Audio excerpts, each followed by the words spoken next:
Bismillahirrahmanirrahim. Assalamualaikum warahmatullahi wabarakatuh.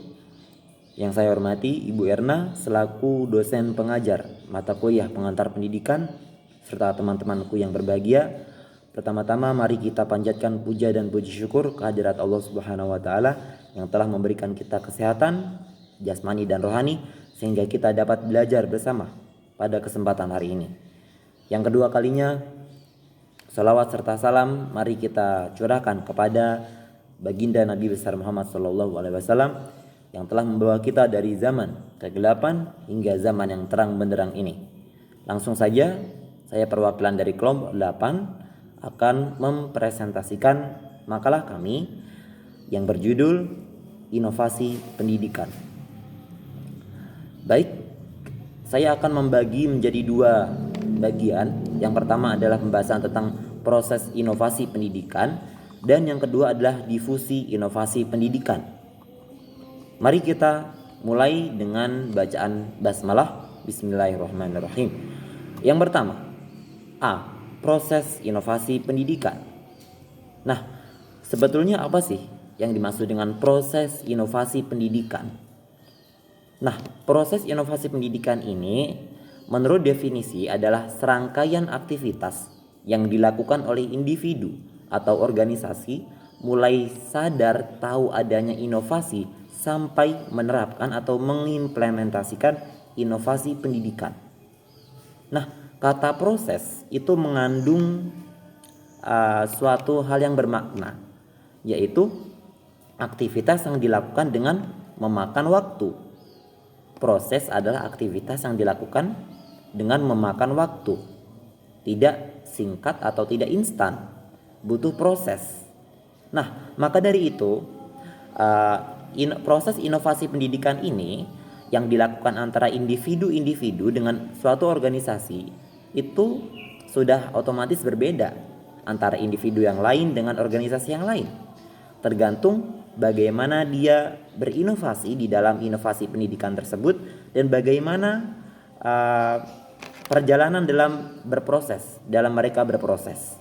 Maka demikian pula selama proses inovasi itu diiringi dengan kesungguhan, dengan dedikasi dan pengabdian yang baik untuk membuahkan sebuah inovasi pendidikan yang maksimal, maka inovasi tersebut dapat terlahir dengan baik.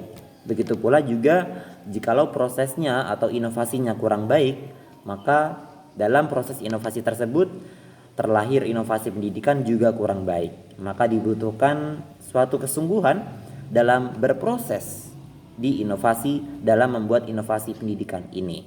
Oke, baik. Maka selanjutnya proses inovasi pendidikan ini mempunyai 4 tahapan. Nah, ini 4 tahapan itu diantaranya yang pertama adalah invention, penemuan, dan yang kedua development, pengembangan, yang ketiga diffusion, penyebaran, dan yang keempat adalah adoption, penyerapan. Nah, mari kita bahas satu persatu ya. Nah, mulai dari pertama invention. Invention itu meliputi penemuan-penemuan tentang suatu hal yang baru. Biasanya merupakan adaptasi dari yang telah ada. Nah, dalam invention ini katakanlah pada tahun 1920 sudah terjadi penemuan inovasi misalkan. Inovasi suatu penemuan, katakanlah suatu penemuan. Nah, tidak di tahun sekarang 2020 ini, maka penemuan itu atau invention itu beradaptasi atau diadaptasikan dengan keadaan yang sekarang ini pada 2020 ini. Nah, ini dinamakan dengan invention atau penemuan. Nah, penemuan-penemuan yang baru biasanya merupakan adaptasi dari yang telah ada. Ini merupakan suatu invention. Katakanlah ada penemuan suatu hal tentang pendidikan, suatu inovasi pada zaman tahun 1920 dulu atau 19 yang lebih lama lagi tahun 1811 misalkan.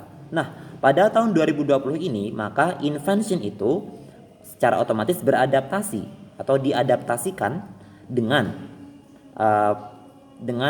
keadaan atau hal yang terjadi pada tahun sekarang ini di 2020 ini. Begitu kurang lebih penjelasan tentang invention atau penemuan. Jadi ada suatu adaptasi dari penemuan yang dulu dan yang sekarang. Yang kedua adalah development atau pengembangan. Nah, dalam proses pembaharuan biasanya harus mengalami suatu pengembangan sebelum ia masuk dalam dimensi skala besar. Nah, setelah melakukan invention, adaptasi, dalam adaptasi itu otomatis akan terjadi suatu pengembangan atau development. Jadi tidak mungkin penemuan pada zaman dahulu itu disamakan, tidak serta-merta kita bawa ke zaman kita yang sekarang ini. Tidak. Otomatis dan pasti dan harus itu ada suatu pengembangan, development dalam sebuah penemuan itu. Nah, kurang lebih seperti itu penjelasan tentang development atau pengembangan. Yang kedua, yang ketiga adalah diffusion, penyebaran. Nah, definisi diffusion menurut Roger C.C. Wijaya 1992 adalah suatu persebaran ide baru dari sumber inventionnya kepada pemakai atau penyerap yang terakhir. Nah, di dalam diffusion ini itu terjadi penyebaran. Jadi dari invention, penemuan yang zaman ini, katakanlah penemuan yang dulu, kemudian diadaptasi dengan adanya invention ini, penemuan diadaptasi, kemudian adanya pengembangan, dan diffusion ini, dalam diffusion ini adalah suatu penyebaran sumber informasi kepada pemakai atau penyerap yang terakhir. Jadi generasi sekarang ini itu termasuk penyebaran dari invention tadi dan development tadi. Jadi disebar atau katakanlah itu sebuah informasi yang diinformasikan kepada kita. Jadi disebarkan kepada generasi terakhir atau generasi yang sekarang ini, zaman sekarang ini. Seperti itu kurang lebih penjelasan tentang diffusion atau penyebaran. Kemudian yang keempat adalah adoption atau penyerapan. Nah, adoption inilah penerimaan melebihi waktu biasanya dari beberapa item yang spesifik, idea atau praktek atau kebiasaan oleh individu-individu, grup atau unit-unit yang dapat mengadopsi lainnya berkaitan saluran komunikasi yang spesifik terhadap struktur sosial dan terhadap sistem nilai atau kultur tertentu. Nah, dalam penyerapan ini beberapa item spesifik ide atau praktek kebiasaan itu habit atau kebiasaan itu dipraktekkan kepada individu-individu. Setiap individu, setiap grup, setiap unit-unit yang dapat mengadopsi berkaitan dengan itu. Nah, dalam penyerapan ini, jadi setelah adanya penyebaran atau diffusion, disebarkan, diinformasikan, maka masyarakat, suatu individu atau grup atau unit-unit harus menyerap informasi dari penyebaran tersebut. Jadi adoption ini adalah penyerapan, suatu penyerapan. Oke teman-teman, mari kita review dari pembahasan kita tadi. Yang pertama adalah invention, penemuan. Yang kedua, development, pengembangan. Yang ketiga, diffusion, penyebaran. Dan yang keempat, adoption, penyerapan. Nah, setelah ini kita beralih ke pembahasan yang kedua, yaitu difusi inovasi pendidikan. Oke, sekarang kita masuk ke difusi inovasi pendidikan. Nah, teori difusi inovasi pada dasarnya menjelaskan proses bagaimana suatu inovasi disampaikan atau dikomunikasikan melalui saluran-saluran tertentu sepanjang waktu kepada sekelompok anggota dari sistem sosial. Hal tersebut sejalan dengan pengertian difusi dari Rogers 1961, yaitu as the process by which an innovation is communicated through certain channels over time among the members of a social system. Difusi adalah proses komunikasi inovasi antara warga masyarakat, anggota sistem sosial, dengan menggunakan saluran tertentu dan dalam waktu tertentu. Komunikasi dalam definisi ini ditekankan dalam arti terjadi saling tukar informasi atau hubungan timbal balik antar beberapa individu baik secara memusat maupun memencar yang berlangsung secara spontan. Nah, dalam difusi pendidikan ini terjadi suatu aktivitas yaitu apa? Yaitu komunikasi. Komunikasi kepada masyarakat, kepada individu, kepada unit-unit. Nah, jikalau dalam difusi ini komunikasi yang berjalan itu baik dan efektif dan berjalan dengan sempurna, maka adoption atau penyerapan yang dihasilkan pun akan menghasilkan penyerapan atau adoption yang baik. Jadi dalam difusi ini tujuannya adalah agar adoption atau penyerapan invention kepada masyarakat itu berjalan dengan sempurna dan dengan baik. Nah, ada elemen pokok difusi inovasi. Rogers mengemukakan ada 4 elemen pokok difusi inovasi, yaitu sebagai berikut. Yang pertama adalah inovasi, yang kedua komunikasi, yang ketiga waktu, dan yang keempat adalah sistem sosial. Nah, mari kita ulas satu persatu. Dari yang pertama adalah inovasi. Inovasi ialah suatu ide, barang, kejadian, metode yang diamati sebagai suatu yang baru bagi seseorang atau sekelompok orang, baik itu berupa hasil invensi atau discovery yang diadakan untuk mencapai tujuan tertentu. Nah, ini pengertian dari inovasi. Jadi merupakan suatu ide atau barang yang diamati sebagai sesuatu yang baru bagi seseorang. Baik, sudah paham ya? Sudah bisa mencerna ya apa itu inovasi. Nah, kemudian selanjutnya adalah langsung saja kita ke komunikasi. Nah, proses pertukaran informasi antar anggota sistem sosial warga masyarakat sehingga terjadi saling pengertian antara satu dengan yang lain. Nah, komunikasi ini merupakan hal yang sangat penting dalam difusi inovasi pendidikan, karena tanpa tanpa adanya komunikasi maka masyarakat tidak bisa menyerap suatu inovasi yang baru atau suatu invention yang baru. Nah, maka komunikasi itu sangat diperlukan dalam difusi inovasi pendidikan. Nah, kemudian selanjutnya adalah waktu. Waktu adalah elemen yang penting dalam proses difusi karena waktu merupakan aspek utama dalam proses komunikasi. Nah, semuanya juga membutuhkan waktu. Seperti tadi yang dijelaskan dalam definisi inovasi pendidikan, terdapat proses dan waktu. Ini saling berkaitan dan berkesinambungan antara proses dan waktu.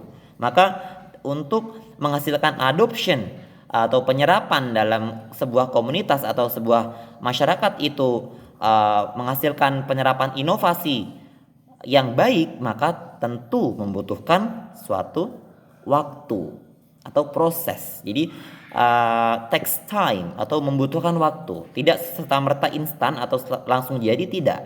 Jadi harus menggunakan proses dan waktu yang panjang, seperti itu. Nah, kemudian adalah sistem sosial yang terakhir nih. Sistem sosial adalah hubungan interaksi antara individu atau unit dengan bekerja sama untuk memecahkan masalah guna mencapai tujuan tertentu. Nah, anggota sistem sosial dapat individu, kelompok, informasi, organisasi, dan subsistem yang lain. Proses difusi melibatkan hubungan antar individu dalam sistem sosial. Maka jelaslah bahwa individu akan terpengaruh oleh sistem sosial dalam menghadapi suatu inovasi. Berbeda sistem sosial akan berbeda pula proses difusi inovasi. Walaupun mungkin dikenalkan dan diberi fasilitas dengan cara perlengkapan yang sama. Jadi, jikalau sistem sosial dalam suatu masyarakat itu berbeda, maka penyerapan atau adoption, kemudian difusi yang dihasilkan itu juga berbeda. Berbeda sistem sosial akan berbeda pula proses difusi inovasi. Nah, jikalau sistem sosialnya katakanlah seperti ini, contohnya seperti ini. Penduduk A mempunyai suatu sistem sosial. Sistem sosial katakanlah norma-norma. Norma-norma yang ada dalam masyarakat itu bagaimana norma keagamaan, norma kesusilaan dan lain sebagainya di daerah A. Kemudian ada di daerah B. Daerah B juga mempunyai suatu norma keagamaan, norma kesusilaan dan lain sebagainya. Nah, di antara daerah A dan B ini pasti terdapat perbedaan. Tidak mungkin sama. Di antara daerah A dan B ini bisa jadi perbedaannya di mana? Contohnya katakanlah di agama mereka. Katakanlah daerah A itu orang Bali dan daerah B itu orang Aceh. Nah, maka pendidikan inovasi pendidikan yang diterapkan dalam sistem sosial tersebut juga berbeda. Sangat berbeda. Nah, katakanlah di Bali ada yang mayoritas penduduknya adalah beragama Hindu. Nah, dalam prosesnya itu berbeda proses inovasi yang ada di Aceh yang mayoritas penduduknya beragama Islam. Seperti itu yang dimaksud dengan sistem sosial. Oke, sekian presentasi dan materi dari kami, yaitu Naufal, Nurul, dan Alfani. Saya persilahkan kepada teman-teman, bagi yang ingin bertanya, 3 pertanyaan silahkan kirim di grup. Insya Allah dengan pengetahuan yang saya telah pelajari untuk membuat makalah ini, dengan pengetahuan beberapa buku yang saya baca untuk membuat makalah ini, insya Allah saya bisa menjawab. Jikalau ada pertanyaan yang belum bisa saya jawab, mungkin saya akan bertanya kepada Ibu Erna mungkin, atau mempelajari lagi lebih lanjut. Baik, sekian dari saya. Terima kasih yang sebesar-besarnya. Mohon maaf apabila ada salah kata, apabila ada perkataan yang salah, apabila ada sesuatu yang kurang mengenakan. Saya mohon maaf yang sebesar-besarnya. Wabillahi taufik wal hidayah. Wassalamualaikum warahmatullahi wabarakatuh.